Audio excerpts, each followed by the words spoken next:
Test. Yeah. Does it work? Can you hear me? Yes, we can. Is he working? Yes, he is. Can everyone hear me? Well, ladies and gentlemen, I wish you a warm welcome to a new session of Room for Discussion. My name is Felipe Peresadilo. This is my colleague Bob Verhagen. And for the ones that are not familiar with our concept here at the University of Amsterdam, Room for Discussion is a weekly interview show here at the economic faculty, in which we have discussions with politicians, business people, and academics. So today, on January 8th, 2012, we have a very special guest. It's Sir Ratan Tata, and he is known as India's most powerful businessman, according to The Economist, and ranked on the 61st place of Forbes' world's most powerful people. Well, he just stepped down as the CEO of Tata Group. Tata Group Conglomerate consists of over 100 companies, well known for example, Tata Steel, formerly known as Chorus, Tata Motors from Jaguar, Land Rover, and Tata Nano, and Tata Consultancy Service, one of the largest software engineering companies in Asia. Today, he will receive an honorary doctorate at the University of Amsterdam, and for the significant contributions he had made for the global expansion of Tata Group, in which he combined economic growth with a comprehensive corporate social responsibility program.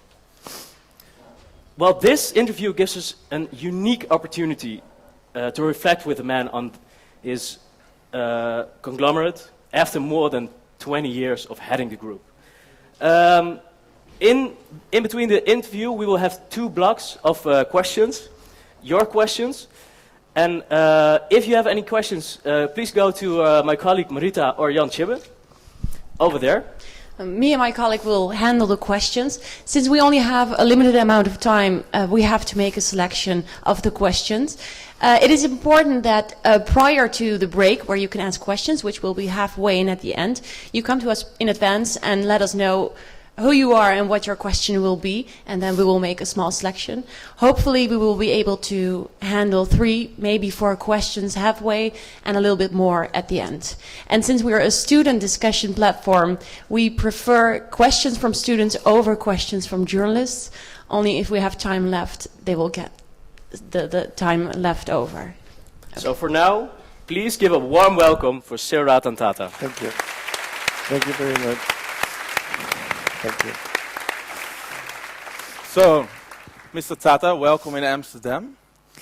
You just stepped down as a CEO at the Tata Group. You're in Amsterdam, celebrating a holiday, right? Well, it hasn't turned out to be too much of a holiday, but it's a very pleasant visit. You have been busy so far Yes. in Amsterdam, yeah? Yes. What have you done so far, if I may ask? I've been to the museum. I've been to Tata Steel's Immoeden plant yesterday, and I leave tonight for the university. No, after the university, I leave for London and back to Bombay. Okay, okay. And what do you think of the culture of the Netherlands? For example, what do you think of the people you met at the Tata Steel plant? I've been very impressed. That should not be a surprise to me, because for many years we considered Hulgovens to be the benchmark plant for us to emulate. So it's an issue of great pride that that's in our midst today. Yeah. Okay, let's focus some on who you are and what you've done so far. This is a rough question. Who is Ratan Tata actually? Who are you? Or how would you describe yourself? I'm a human being, 75 years old, male, and have tried all my life to do whatever I thought was the right thing. Yeah. Okay. And that started in India, right? Yes. Yeah. And after that, you moved to America for a while. I went to college in America. Yeah. And it was Cornell University. Yes. Yes. And what did you study at Cornell University? Architecture. Architecture. And what did architecture add to a portfolio company like Tata? Well, architecture and what I ended up doing are two totally different things. At the same time, I was amazed at how well it provided you with a training for general business activity. You always dealt with a problem in architecture that you had to solve in a design problem, how people moved in a space, how they lived in a space. You had to be able to market that to your faculty, and you had to be within a budget. You had to look at materials and how they came together. So I found myself able to dialogue with automotive engineers in our car company and ask them questions about design.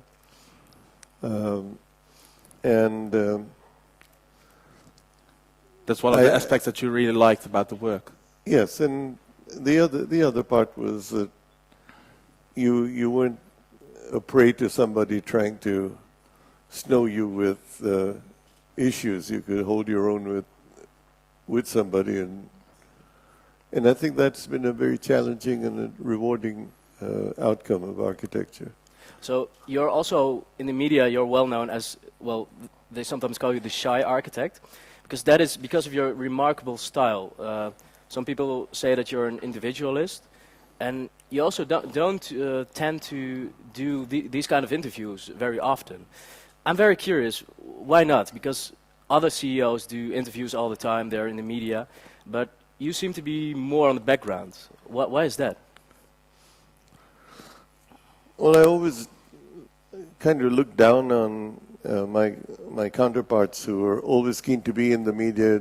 You open the newspapers every other day, and they've given an interview with their views on things which after a while get to be boring to look at and to read. And I think if you have nothing really to say at a particular time, it's a little difficult for me to get to do it. My colleague has talked me into You spare up getting your a story and tell Twitter it once. account, and I just can't get myself to say, to tweet a message that I'm tired and I'm going to bed, and then be back tomorrow. It just is not like me. So Under But the how shower. Yeah. How does this, this characteristic, or your character, affect the business conduct and your leadership style for Tata? sorry. How does that affect your leadership style within Tata Group? Oh, I think in the company it's a different issue. You're dealing with the situation, and you're having to. People are turning to you for leadership. The media doesn't turn to you for leadership. It turns to you for meeting their media needs or their visibility issues. So they're two different things. I have no problem addressing people in the plant or holding a meeting. But I do have a problem giving an interview. So it's the kind of persons, your employees are way more important than the media. I don't know what to say. Well, that's a very good thing. And another thing that I found is like the whole Tata heritage is your background comes from the Zoroastrian religion, and the beautiful thing I found is that Mahatma Gandhi said something very beautiful about it. Is I am proud of my country, India, for having produced the splendid Zoroastrian stock in numbers beneath contempt, but in charity and philanthropy perhaps unequaled and certainly unsurpassed. Is that heritage, is that the basis of the Tata Group? I think it's not just the basis of the Tata Group. Tata Group has embodied what you just read. But a lot of Parsi families have given a great deal to India, which has been their new home since the 8th century. We came down from Persia in boats because of religious persecution at that time, and India became our new home. And schools, educational institutes, hospitals, things of this nature were what we gave back to the country. So I think giving back to the country what we made from the country has been very much a byword of the Parsi community or the Zoroastrian community in India. And you also implemented that in the Tata Group? Or you Yes, tried, yes. to put that back? In fact, 65% of the Tata Group today is owned by Charity trusts. charitable trusts. Yes. And so it goes back to those charitable trusts, which in turn put them out to philanthropic causes. We'll focus on that later. Let's first take a small look at the global economy at the moment. We at Europe face some other crises that you encounter in India. I was wondering, the globalization that Tata has been through, for example, under your management, do you think that the globalization of Tata caused an insight for you as well in the American economy? Or was caused by an insight in the American economy? Sorry, was the... Sorry, do you think that Yeah. the globalization, which you got through with your management, do you think that it also affected the exposure of the Tata Group to the economy right now? Yeah, absolutely. India, it's a two-edged sword. I went outside India because we were totally dependent on the Indian economy. When it went down, You went down. we went down. Yeah. So it seemed that the thing to do was to hedge your options and also be involved in other economies so that one might balance the other. Little did I know that that the acquisitions we made, which were strategic, but both of them happened to be in the UK, would be followed by a downturn in Europe, the likes of which one hadn't seen before. And of course, what one got as a result of that was a series of, come on, how stupid could you be? You made these acquisitions, you really endangered your company. I may be Indian, but I'm not an astrologer, and I couldn't very well say that this was going to happen. But in some ways, we are now part of the global environment. We face those kinds of problems. Is that what they say about the excessive prices you've paid for the acquisitions of the British firms? With the benefits of hindsight. No, the steel company, we paid a higher price because the Brazilian company came in, and we ended up in a bidding war.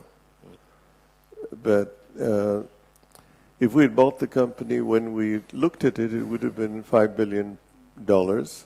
We ended up paying about $13 billion when we got done. Jaguar Land Rover we got for just under $2 billion with no debt. And now we get profits from Jaguar and Land Rover of about that and a quarter. So that's we didn't one way do to too finance badly. your business, yeah. Okay, and you said something about the fact that you weren't aware of the financial crisis coming up. Yeah. But do you also have some ideas of how to solve it? Yeah, everyone has them. Yeah. But No, I think in the UK, our companies are hit by the UK's view that we need to go through a period of austerity, and I think that what the UK needs is some stimulus for the manufacturing sector.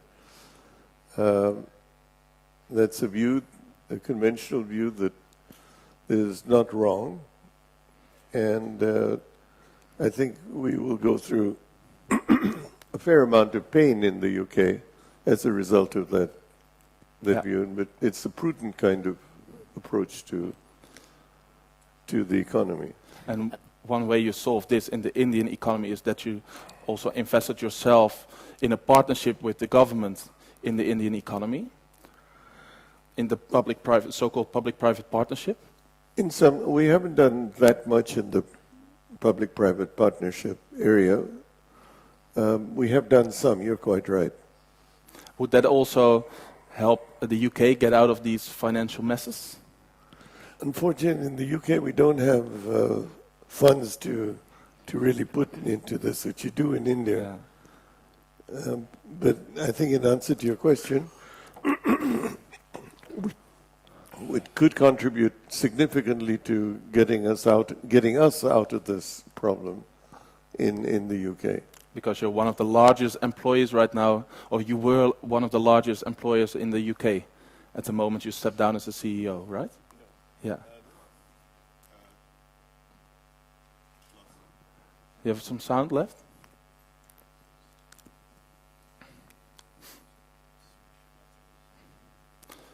Think about your questions before. Okay, we'll switch. We have some small problem. We'll go to the questions. Marita and Jan Chibbe, are you already gathering some questions at the moment? 2 questions at the moment. You need more questions? People just step up, go over to Jan Chibbe and Marita. They're in the middle. Hello. There, oh, you're back. Yeah, I'm back. Great, you're back. We're back again. We'll go over to the questions in about 3 minutes, so let's first head back. Yeah. Well, what I'm really curious about, you started with the acquisition, with the globalization in year 2000. You are very well known for turning the Tata Group into an international company. But what are the main challenges right now for this international policy for Tata? For the international? Well, for the Tata Conglomerate. What are the challenges you are facing now? You know, I think the bigger challenges, in a manner of speaking, are in India itself. If you take a somewhat longer-term view, we have had a country that has, for several years, been on a growth path of over 8%. We're now down in the 5% area, which feels like a recession. Yeah.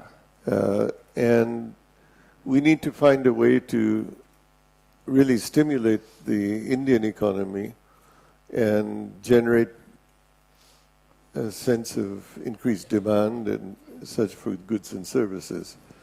So a great deal of the challenge, I think, lies in India just now, for reasons that are not connected with the European downturn. Crisis, yeah. Where does this 5% growth at the moment come from mainly? Is it mainly from the financial sector? Is it mainly from the agricultural sector? The growth or the reduction in growth? The growth, but also the reduction in growth. If you can comment on both. It's okay. Yeah? The growth is basically the robust economy is partly agriculture and partly industrial. Manufacturing.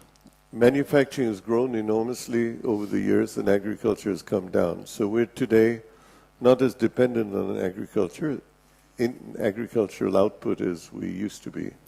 So today I'd have to say that we're much more dependent on industrial outputs, and the increase in input costs and other things which seem to have come from the lack of infrastructure is where our problem lies. And India has to expend much more on infrastructure than it has been doing. And you're working on that. We're going to take some more questions on that in a minute. Yes, Okay. I think we have some very interesting questions. Marita and Jan Chib, how are you doing? Speed up a little bit. Work it. 1 more minute? You're sure? Okay. We were talking about the fact that you said, India, please invest in this infrastructure. Yeah. What is your role in investing in this infrastructure? Can you also play a role in this? For example, building a factory somewhere and laying the infrastructure to get The there? infrastructure I'm talking about, airports, ports, road construction.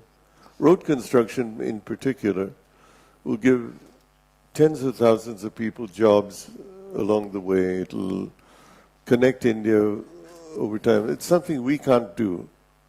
It's something the government would need to do. And if the government would float some bonds or something to provide the funds to do it, those kinds of things are what India needs. And is there a way to work together? For example, that you give them the thing that you're going to start a factory over here, and you say, I need a road to get there, or my employers need a road to get there. No, you're touching on a sore point for me, because Yeah. I did that with the nano plant. I went to Okay. a part of India that was ignored, thinking that this would bring other investment to India, but instead we got a pushback from a local politician saying we will not let a single car come out of this factory because it's on farmers' land, etc. So, in answer to you, theoretically, absolutely correct. Yeah. But in actual fact, it may not be so. And you clear-cut. respected that, right? I had It's little hard choice. to cope with. I Yeah, had it's little true. choice. Yeah. But We'll be- come besi- back to the nano, right, in a moment. Yeah, if we have some questions.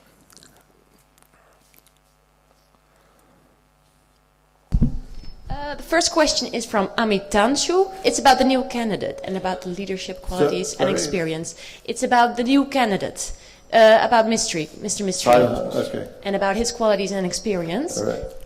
Please come forward. Yeah. Thanks. So you recently had a long decision to make about who takes on the succession. And my question is, what were the qualities or the values you were looking for in the candidates? And importantly, how did they demonstrate those values to you? So what were the factors that led you to make that decision?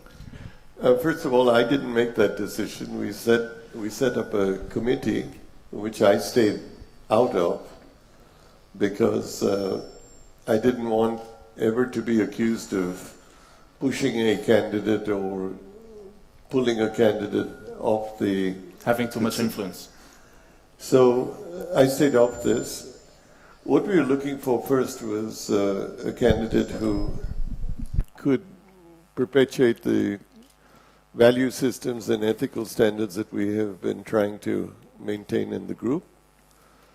A candidate who could command the respect of the government and the workforce in the company. And we were looking for a younger candidate. I took over when I was 50, or 55 or so. We needed to look at somebody who was in their 40s. And we looked at candidates from overseas, and we looked at candidates who had run big companies. In many cases, we found the baggage was a little difficult to live with. And the committee felt that Mr. Mistry had the best combination of an engineering degree, a business school master's degree, had worked in a family organization where he had done quite well for himself. And we believed that he could perpetuate the standards that we wanted. And strangely enough, he was a member of the committee, and after they were getting nowhere looking at candidates, they turned to him and said, would you be a candidate? And so he got off the committee and was considered and selected.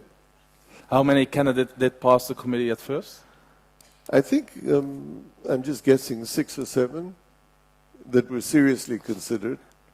And we considered also those of our most senior people who ran big companies within Tatas, as we ought not to leave them out. Yeah. And you were So we do a second in question? between, because Okay. it is about you are a key player in the whole conglomerate. But what are the main differences between Mystery and you? And what kind of influence will this have on the policy of Tata? We worked together for 13 months now. He's very moderate in his views. He makes statements after a lot of thought. But then this is also, it's a big job for him. I think he, like me, is diffident to make a snap decision. He wants to think things through. So it's a little difficult to say what are the differences. I'd have to think back to the time I took over and what was I at that time different or similar to what he is. It's difficult for me to do. It's been a long time. Okay. 2 decades ago. Second question.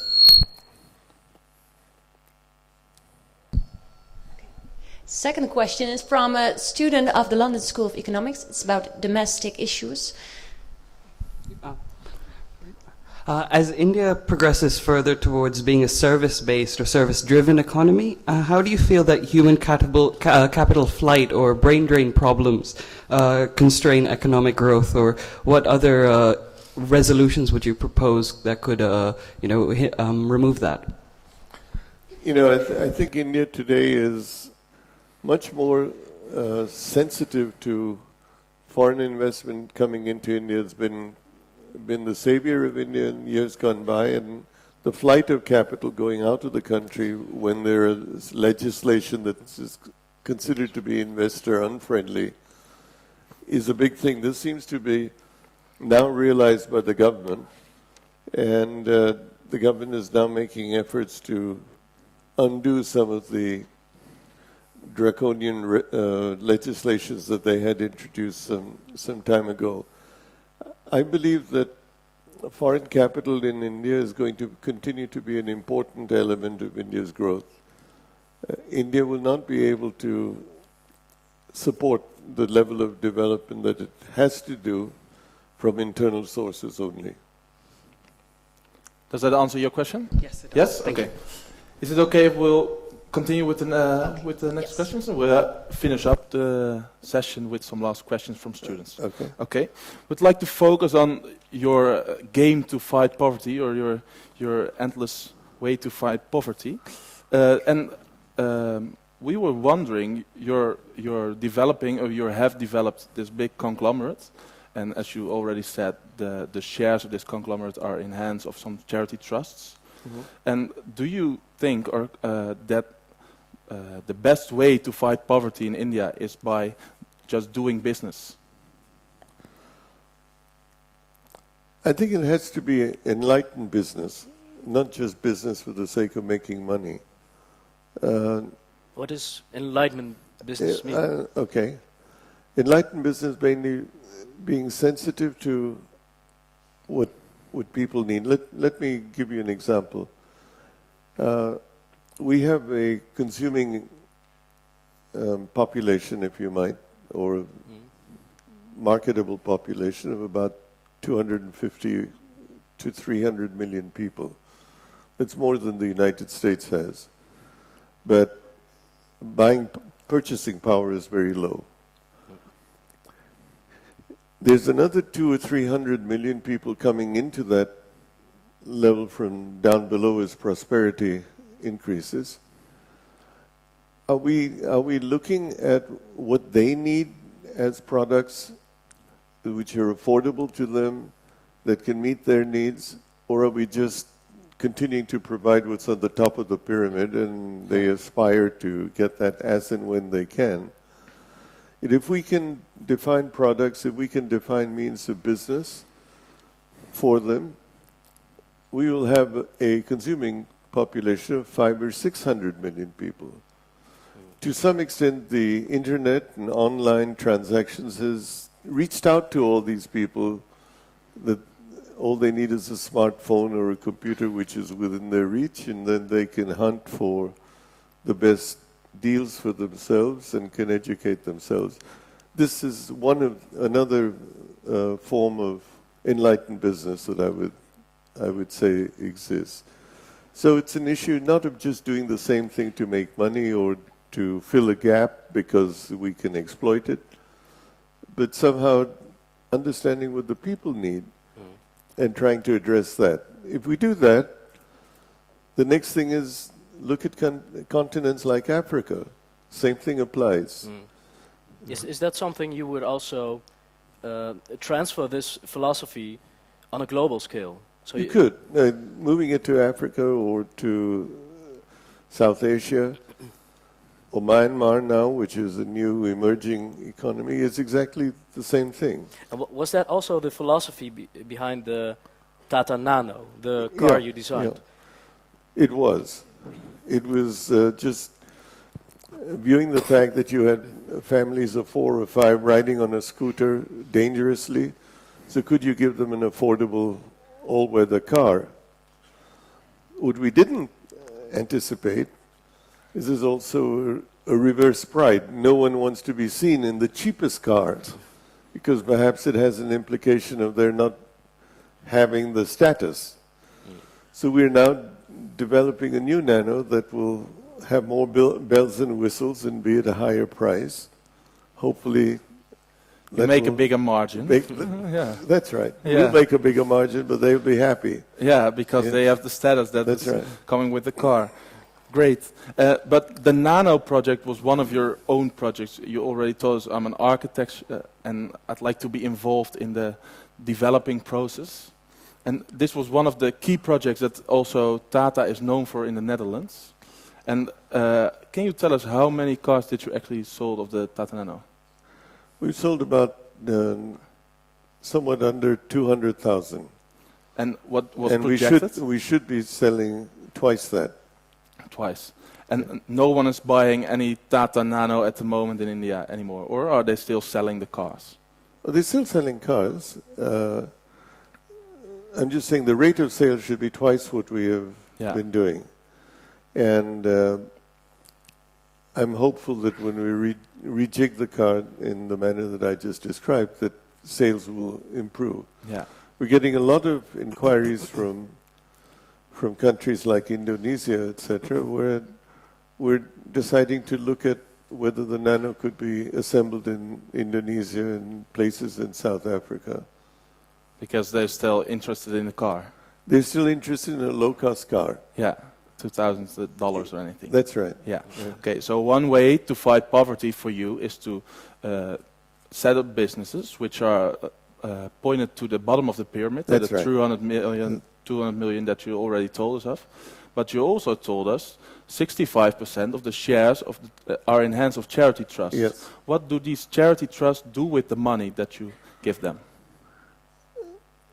All of it, 100% of them go into medical facilities or medical assistance, education in terms of supporting schools. They're grant-giving trusts. They're not project trusts. So we give grants to NGOs or not-for-profit organizations that do this. We also are now deeply involved in rural welfare, water conservation, water purification, things of this nature.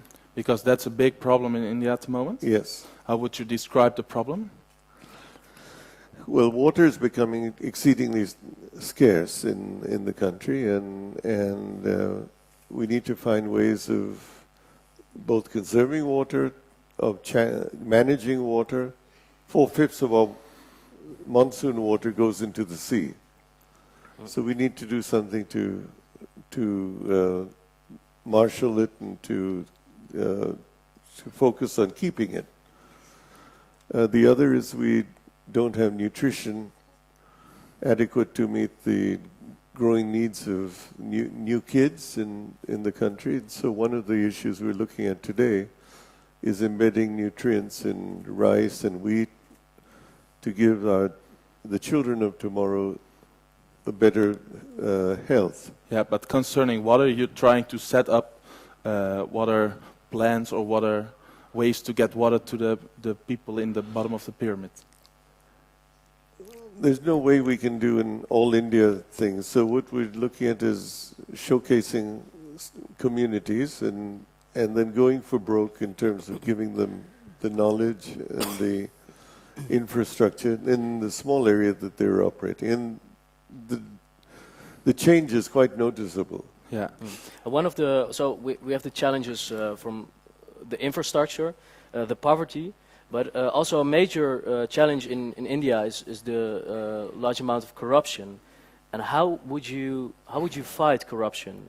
what is the how could you cope with corruption? Well, the one way we have fought corruption is not to partake in it. And But I on don't- a I don't larger think- scale. I don't think we can say that we'd shoot people that are corrupt or find mass graves for them or any of those things. But I think the only thing we can do is not participate in this ourselves. And we have paid a price for that from time to time. I believe that the only way that corruption can be done away with is to get good enforcement that is the same for you as it is for me, and it's then that I don't get away because my name is Tata or that I know the Prime Minister or anything of this nature, and I get the same justice as you do or the same punitive action as you do. Not meaning to be offensive to you. Okay. So you are trying to fight poverty, but you're also trying to fight corruption in a way that you're not dealing with the corruption as it is. And one of the people who's also trying to fight these ways is the government of India. And some people have said in the past that you would have had to lead India in a way, like, for example, be a president. But we were wondering, and we were just thinking about it, what would you have done as a president for India? Or what is crucial if you would have been given a carte blanche for India? First of all, I would never accept being the president of India. No, Why not? Why not? It's a horrible job? Or No, it's just, it's a ceremonial job. It's doing exactly the thing we talked about earlier. It's giving interviews. yeah. It's The things you don't like. making speeches. So it's not what I would But do. really, if you had the chance to implement a policy, any policy, what would that be? In my view, the first thing I would do is to encourage and back up the enforcement agencies so they could enforce the policies that exist. Today we just keep skirting around the policies, and those that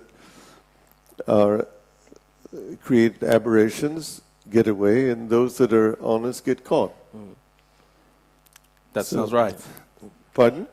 I said that is not the right thing. No, to that's do. not the right thing. So the first thing I think I would do would be to do that. But my final, if you were to say, what would I like to see India be as a country in the future, how we do it is another matter, would be to say I'd love to see India being an equal opportunity country, where all of us have the same chance of being successful based on our own merit.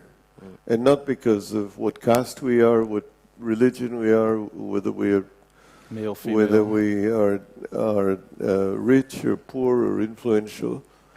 This would be my goal. Yeah. What I was also wondering is, well, the Tata Group exists now for 145 years. That means that the Tata Group was present in a very large, very important part of the history of India. So, for example, the rebellion of, that was before, but the British Raj, the Great Famines, independence movements. What kind of influence did that have on the Tata Group? And maybe more importantly, how did the Tata Group, what kind of influence had the Tata Group on these events? Not very much influence on the events. My grandfather supported Mahatma Gandhi in South Africa and India,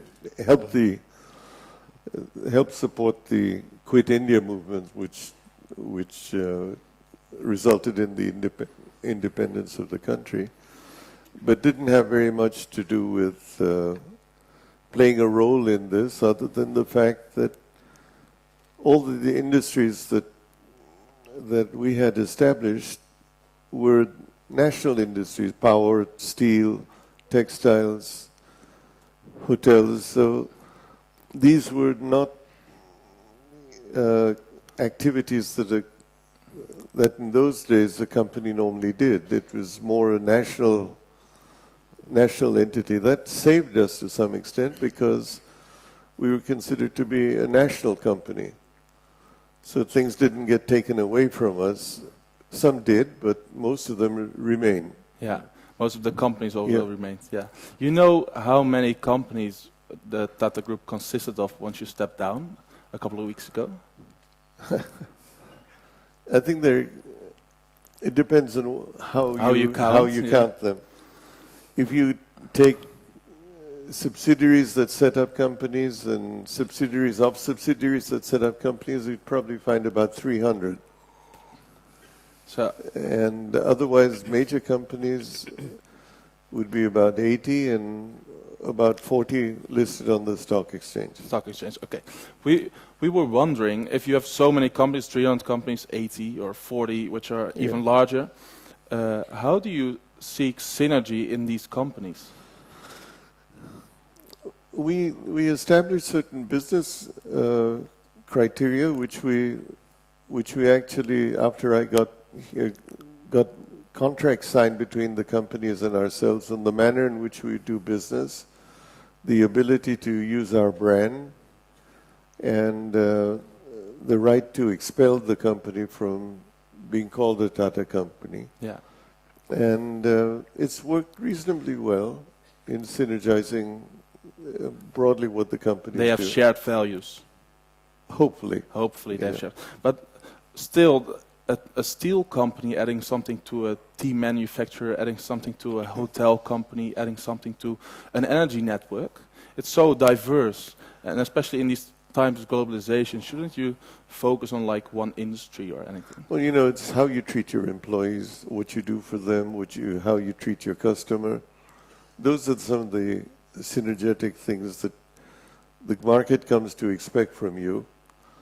And sometimes my emails are full of complaints on one company or another where it always says, we didn't expect this from a Tata company. Yeah. So what So- what is then the most important shared principle within the whole conglomerate?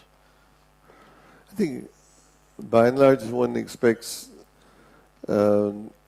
an honest transaction between the customer and the company, an honest claim, not a promise to do more than we can deliver, things of this nature. And I mean, Quality, by the way, should be on top of that list. They expect that when they get a Tata product, that it's going to stand up to everything that they claim. And 20 years ago, you started this way up in culture shift, but also in synergizing these companies. Yes. Yes, Yeah. because when you started, how were these companies tied Each together? one was doing its own thing. Each one was doing its own thing, and you had to get them together and get all the... And sometimes they were doing their own thing and they actually went out of business doing their own thing. Yeah. And how do you feel about it? Do you feel like you completed the goal of creating the shared value in these companies? No, there's still a long way to go. Yeah. I think Mr. Mistry has still a lot of things to do. But he's the right guy. We already. I heard hope that. so. He is. Yeah. so what are the challenges he is facing right now? What are these challenges?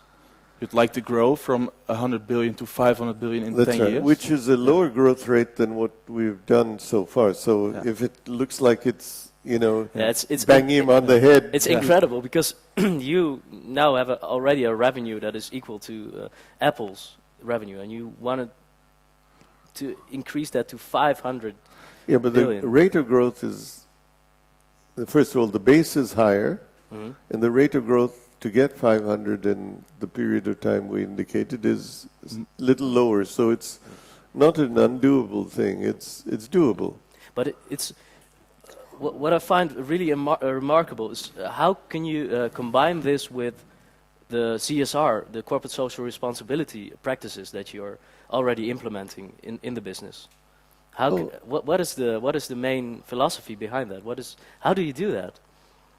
You just do it. We spend about Nike. 4% of our net profit on CSR, and 4% of net profits go to CSR, corporate Yeah. social responsibility. Yes. so we would continue to do that kind of thing. And these growth numbers from 100 billion in revenue to 500 billion in revenue, does it also involve acquisitions? Yes. Yes. Yes. And We would not have even achieved 100 billion had it not been the acquisitions. Yeah. Do you have some ideas about where to expand or where to do some acquisitions? Are there some industries you are looking at or you were looking at when you left the company?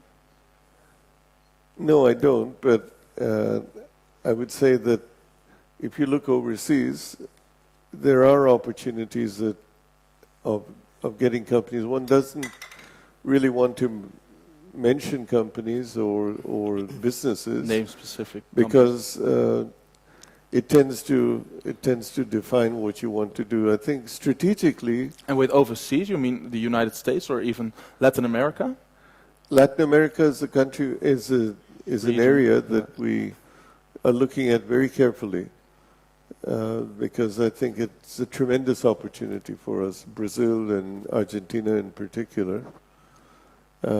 But Africa is another country, another continent that we would look at very seriously. So combining this thought of going even more international and the fact that you try to help the lower classes, I'm really curious, what will be the next Tata innovation? I don't know. I think you're the wrong person here to ask that question to. But you're an But architect, you try to develop something. You have an idea where Tata is going, right? No, I really don't know. I believe we have to do much more on infrastructure. We have to do much more in finding a way that we address the plight of the bottom of the pyramid. Yeah. You already told us about water, and you're in the Netherlands right now. It's not raining, but that's a wonder on its own. But Yeah, you're lucky. apart from that, we are very good with water. Yeah. What would you like to import from the Netherlands, or what technique or skill or Rain. entrepreneurship? No, not the rain. That's a rain.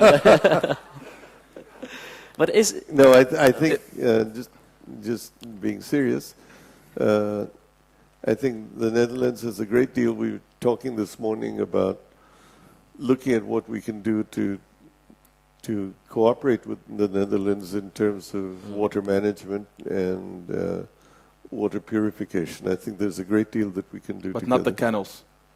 Not the? You're not importing the canals from Amsterdam to... No. Not yet. No. Okay, so if we try to...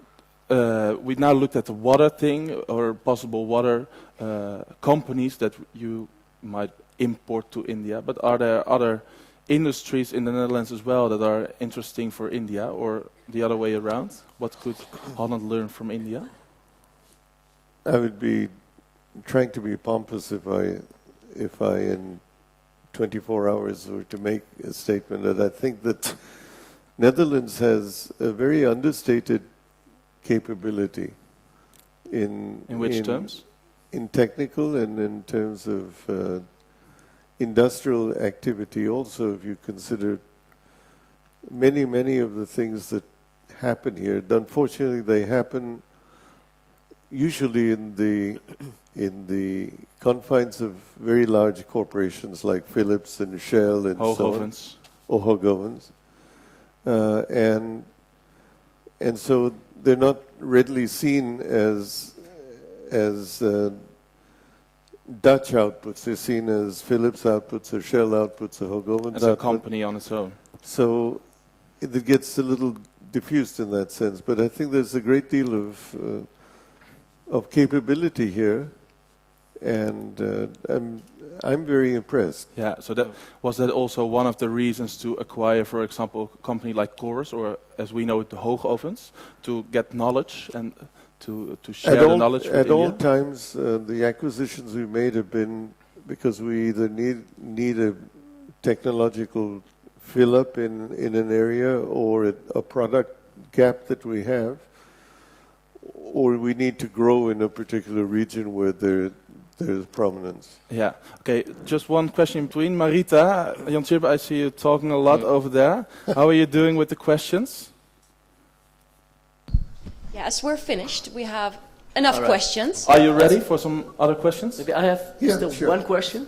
About the future, because you just retired as the CEO of Tata, but you're still the chairman of the Tata Trust. Yes. So I'm really curious, what are you going to do now? I mean, are you going to put all your focus in the plans with the Tata Trust? Maybe are you going to become the new Bill Gates by giving even more to charity? What are your plans? We do give everything that the trusts have to charity. Yeah, sorry. But I've been trying to focus on, apart from what the trusts normally do, in 3 areas that I would like to bring technology into. One is water purification. Okay. The other is embedding nutrients in food, which I mentioned, for young children and pregnant mothers, so that the quality of health of our population in the future goes up. And the third is either distance education or it's low-cost housing. Again, trying to get at the bottom of the pyramid in terms aiming of for those 500 million people in India and Africa, Brazil, etc., etc. Yeah. I think we can go to some questions. Marita, who's Okay. there with you? Well, the first question is from Amresh. It's a question about the relationship between India and China. First of all, I'm a big fan of you. So, in an article you said the relationship between India and China must improve. So I was wondering which ties should be improved first and which role the Tata Group will play in this process. You know, I think China and India have unnecessarily had a frosty relationship ever since 1962. And I think we have so much to learn from China as a country, because it wasn't so many years ago that China was behind us in manufacturing activity and capacity. And you consider what they've been able to do. And it's wrong to just write it off to a different economic structure, you know, democracy versus an authoritarian rule. There's much, much more that we can do together. So my view is that we talked about infrastructure at great length. You look at what China's done with infrastructure, something that we could do together on infrastructure between the two countries, connectivity, ports, airports and such, would elevate India immediately into a new height in terms of infrastructure content. The rest is in materials, in chemicals, you name it. China has been very far-sighted in what it has done. What could be the role of the Tata Group in this transformation? I think we would be very happy to be partners with such an activity if it took form. So we can take this as an invitation. Yes. All right. Okay. Okay, We the go next to question. Next question. Sibian, it's a question about Dutch pension funds and possible investment opportunities. Yeah, namaste. First of all, I would like to say something in 10 seconds. It's a funny day for me today because when I was in a rickshaw in India and they would overcharge me, I would always say, I'm not Mr. Ratan Tata. So that's funny. But the second thing is you already discussed public-private partnerships, infrastructure, and the whole package. And you talked about what the Netherlands has to offer India. We have pensions funds with a total amount of money above 1 trillion euro. What would you like to say to these managers who are investing money with negative interest rates to Germany and the Netherlands, and you have such a scale of opportunities in India and you miss a lot of everything, but the most of all you miss is money to invest. Even your company could use a lot more, I think. Oh, yeah. What would you like to say to these pension funds and their managers? Well, you know, I think the pension funds are a very important form of funding long-term investments like what we've been talking about. The private equity funds, etc., all have a shorter-term time frame. They all look for exit routes. They don't lend themselves to being considered for major long-term projects. Pension funds, on the other hand, look for a rate of return and are willing to be in there for longer periods of time. I think it's a very essential part of the money flow into India to fund major projects. What would you advise them? Pardon? What would you advise to the pension funds? Well, I think that the Indian government has been rather harsh on pension funds. They're just starting to find their own. Both the Indian pension funds or life insurance funds and international pension funds. So I think that they need to be encouraged by the government. By the government, not by you, because you're not the president. No, right? we're very. No, I'm not the not president yet. of India. Not yet. Okay. Thank you for your question. Okay, there are 2 questions left. Next one from Sophie about the question, a question about Tata Group and the role of Tata Group in women emancipation. Hello. India has been in the global news a lot the past few weeks regarding the rape of the 23-year-old medicine student from New Delhi. My question is, what is your opinion of the social attitude towards women in India? And is failure to ensure the safety of women failure of the government, or are there other parties that are involved in that? You know, first of all, I think what has happened is truly terrible. It has gained the kind of international prominence because the student community in India and the women of India stood up and made it a national issue. But that kind of outrage has been happening every single day, and has in fact been happening every single day after this. There's been no abatement on this at all. And behind it is what we've talked about. It's poor enforcement. People do things that are beyond the law or outside the law because they know that they're not going to be brought to justice.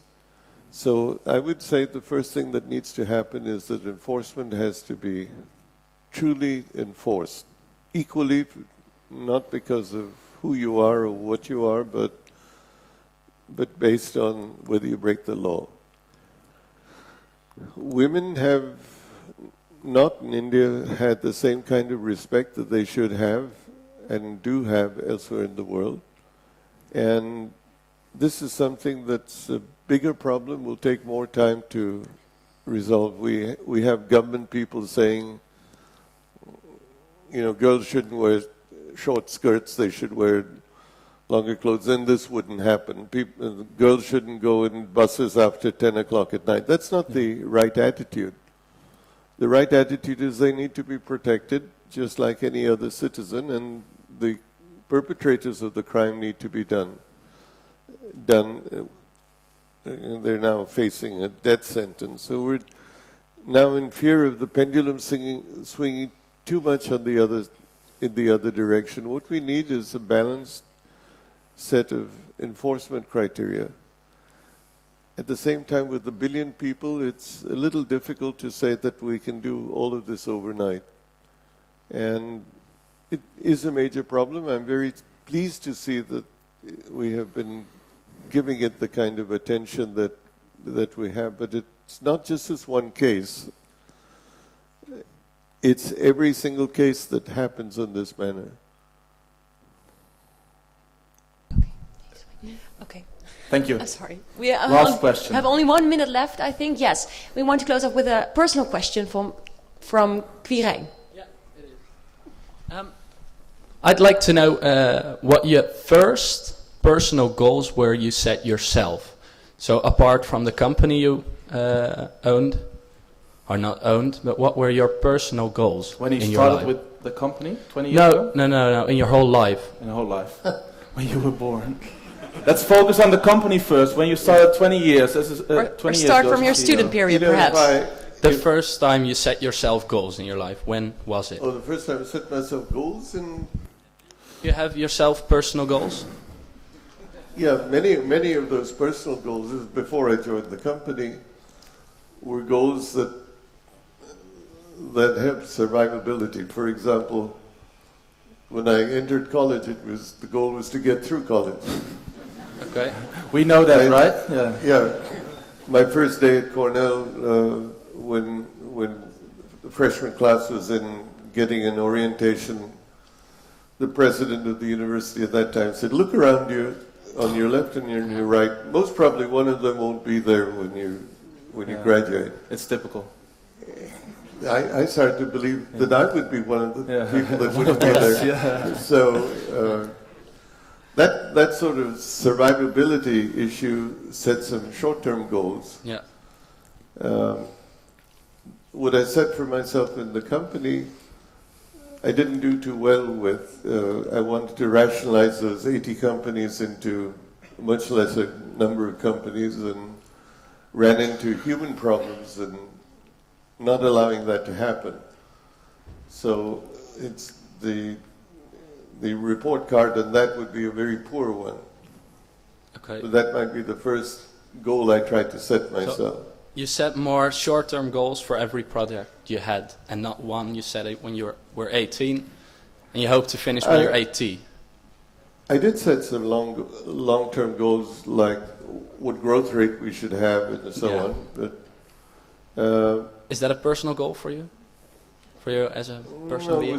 No, it's not a personal goal. Have you set them yourself for your 80th birthday? Yeah, I have. What would you like to accomplish when you're 80? I want to live in a forest. Yeah? Secondly, I want to fly my own helicopter. Yeah, Mr. Tata does that as well. Do that. Yeah, okay.